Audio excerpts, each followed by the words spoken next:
Alright, so with patch 9.12, Wargaming released a set of missions that you could complete to earn yourself the Tier 7 premium battleship Strasbourg.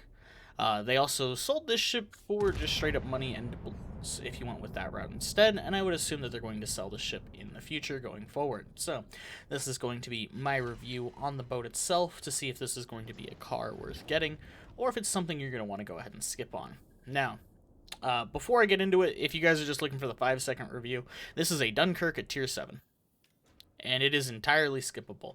It is not going to be a ship that I'll really ever play going forward. If the Dunkirk is something that you absolutely love, you may end up liking the Strasbourg, but if the Dunkirk is something you absolutely detest, this boat is not going to change anything about that. This is not a Richelieu Jean Bart situation where one is vastly more powerful than the other. This is one where the Strasbourg doesn't really gain much benefit for being at Tier 7, but is at Tier 7. So it's a very, very missed opportunity boat. But let's go ahead and go over some of the strengths of the ship itself, and then some of the weaknesses. Now, strengths of the boat itself. Shell velocity, main battery reload booster, high explosive ammo, armor piercing penetration, and speed and maneuverability. Starting off with the speed, the ship moves at 29.5 knots. It has a pretty decent rudder, so it is quite maneuverable for a Tier 7 battleship. There are only a couple ships at this tier that can match this in terms of speed, and so, for the most part, you will be faster than most of your competition at Tier 7. However, comparing this to the Dunkirk, where the Dunkirk easily blows through almost all of its competition at Tier 6, this one does not. The German battleship Gneisenau and Scharnhorst can keep pace with this, as well as the Hood for the Royal Navy. However, it's not bad maneuverability by any stretch of the imagination. Turchiverse on this ship is quite snappy, 36 seconds pace, and if you run an approved French captain for your battleships and you move it over to here, it goes down to 30 seconds. That's pretty nice. Other nice things about the ship, it does have pretty decent high explosive ammo. It's 35% chance of fire, which for Tier 7 is actually pretty good, as well as about 4,800 alpha damage, so the high explosive won't let you down.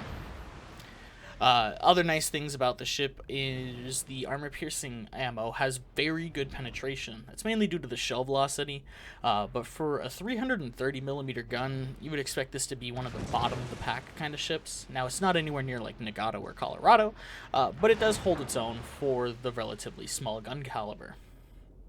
And now, the other really nice thing about this ship is the reload boost consumable, which is one of the strongest consumables in the game, which cuts your reload in half for 20 seconds. Now, unfortunately, this does have a 3-minute cooldown, which is a minute longer than other reload boosts found on similar ships like the Jean Bart and the Bourgogne, but it does still have it, which for a Tier 7 ship is rare and unique.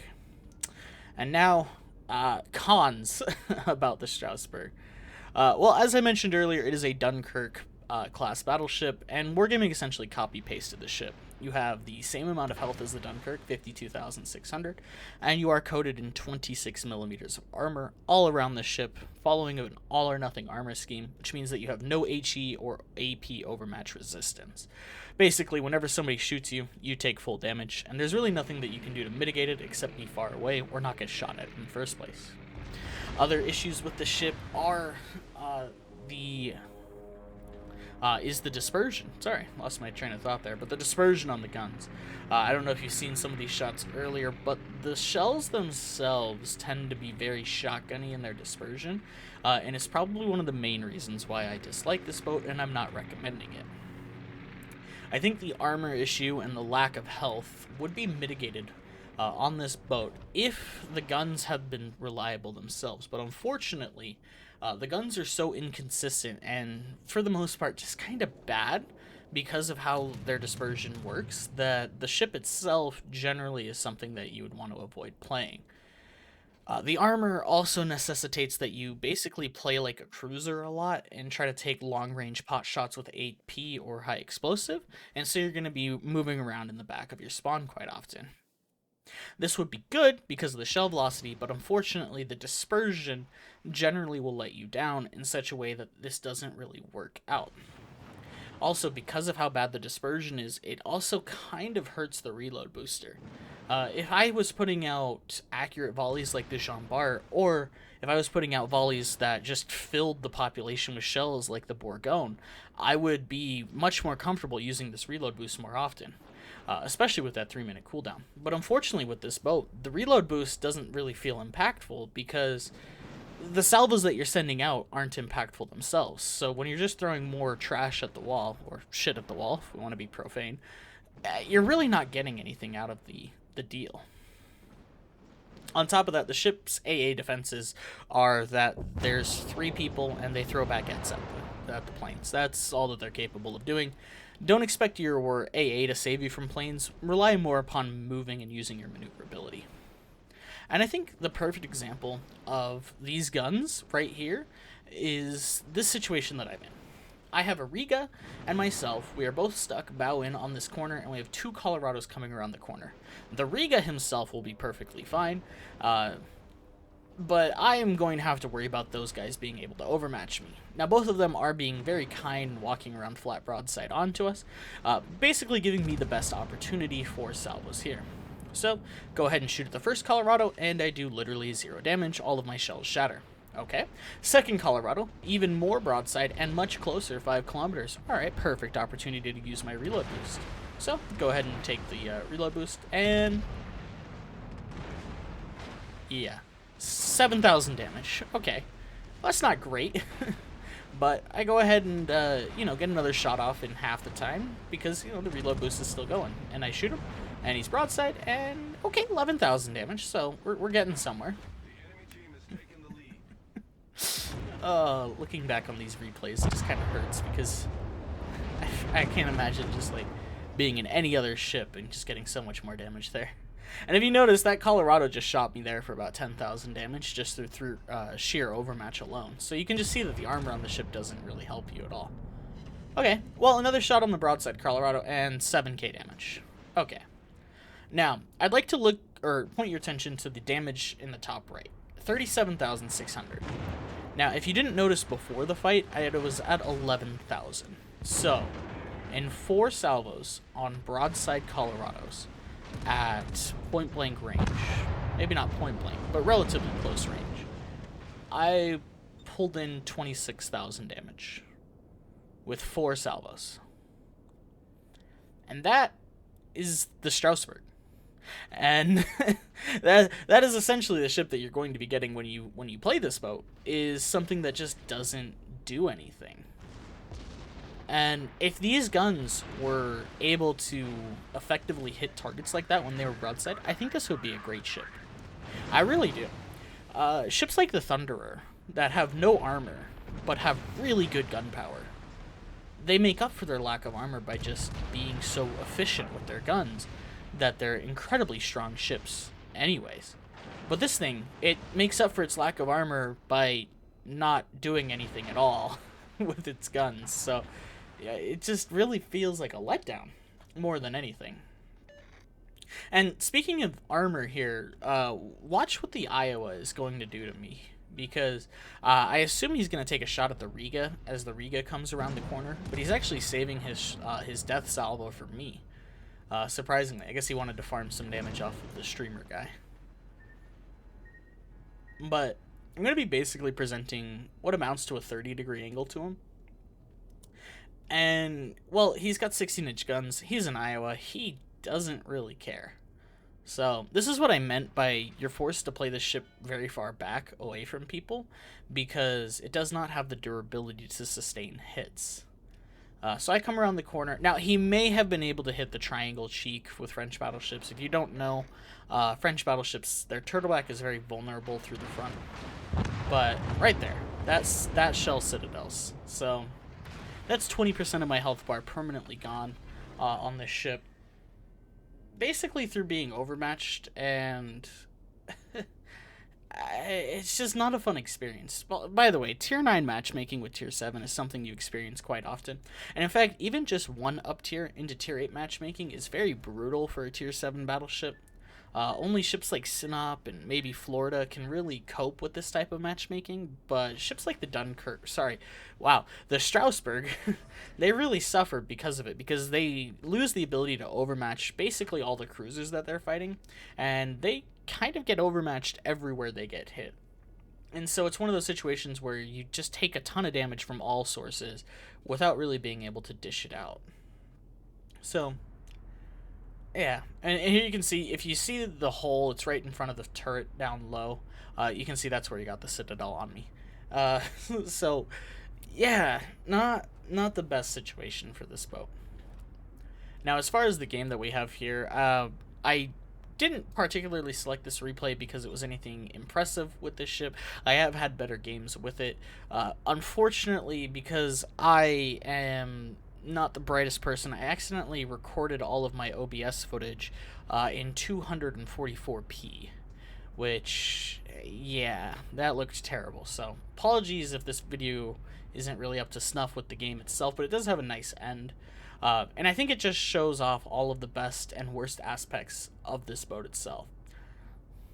But basically, the final verdict is, if you didn't get this ship from the grind and you were ever thinking of picking it up, I would highly recommend just skipping it. Unless you're the biggest Dunkirk fan in the world and you absolutely need that boat at tier 7 with a reload boost, just pass, because this doesn't really gain any benefit.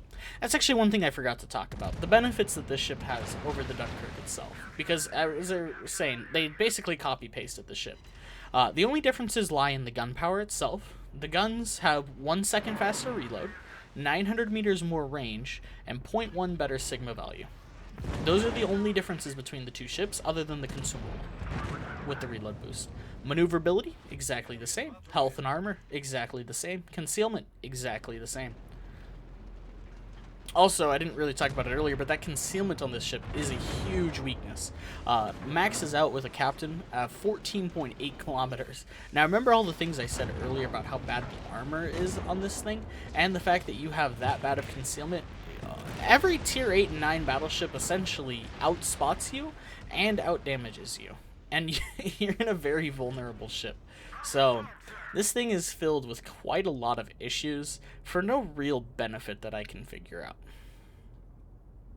Now, as far as the game that I have going on in the background, I go ahead and push back into here because our team needs to be very aggressive. And for some reason, our tier 9 battleship in the Georgia doesn't want to be the aggressor. So, I'm the one who has to do it all, essentially. And I'm very surprised I lived in that situation earlier. But here comes a Georgia salvo, and I'm just saying to myself, I am 1000% dead. And here it comes, and he hits the belt armor and bounces harmlessly off. The one spot on my ship that he cannot damage at that angle. And he's a nice man, and he hits it. So I go ahead and finish him off. But our team's basically still losing this game. 2 caps to 1. I'm holding B, but... Sorry, the Riga's holding B, but we're still looking like we're going to lose it. But thankfully, the enemy team is doing the Lemming Train of Death just into the jaws of the Georgia and the Riga. So, quite nice of them. But essentially, that sums up my Strasbourg review. There's not much to it. The boat doesn't have much sustenance. It's a Dunkirk with reload boost at tier 7. If that isn't to your liking, then just pass on the ship.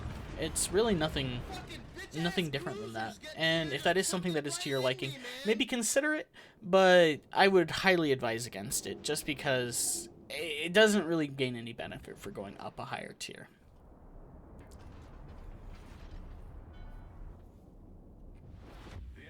Now, as far as the game that I still have going on, looks like we're triple capped. I'll go over a little bit of how I play these games, just because some people are curious on how we actually are able to get wins out of games like these. So, as you can see, we have 3 ships left. We're down 3 caps. Basically, the enemy team needs to force feed us the win here. So I decided to myself, well, if the Georgia's going to go back to C cap, or I can't see what that is, A cap, sorry, which is the northern one where they spawned at. I need to go down to C cap and hopefully try to catch the Fiji, because he starts turning away. So that's exactly what I go for here. And I just power speed. The Kitakaze is unfortunately going to be a non-factor. Hopefully you can't hear my dogs. The Kitakaze is unfortunately going to be a non-factor. He doesn't have health to fight the Utiloi. He's also behind me. and so he's not really going to be doing anything else this game. So, all that you really need to do on the enemy team to win this game is just run away. Especially when you look at the health that the Udaloy has at the end of this. He should just be booking it for the hills, but he's not playing smart. The Fiji is trying to book it, but unfortunately he is just in a British cruiser, which doesn't move very fast, so he's able to get caught and killed just shortly. I do throw out my plane right about now to try to spot over these islands. There's two purposes. One, it might go over the island and spot, let us know exactly where they are, and it might also catch out the DD if the DD is super close. Oh, there it goes. There's the plane. Now, another thing about the Strasbourg, if you notice, I still have 3 of my reload boosts. Because the cooldown is so long on these, I am much more hesitant to use the reload boost for the perfect opportunity than I am with something like a Jean Bart or Bourgogne, which only have a 2-minute cooldown. So with this boat, the reload boost is just so much less impactful than it should be. Now, I go ahead and whiff that shot because I have the aim of a potato, but the Georgia, he can aim.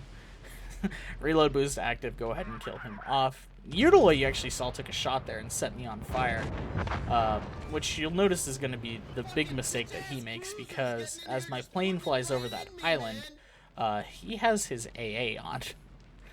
And then you'll notice the health bar that he's on. So this is technically a thrown game to us, but I'll take it. It's still a win for me, and I get 4 kills in a tier 9 game.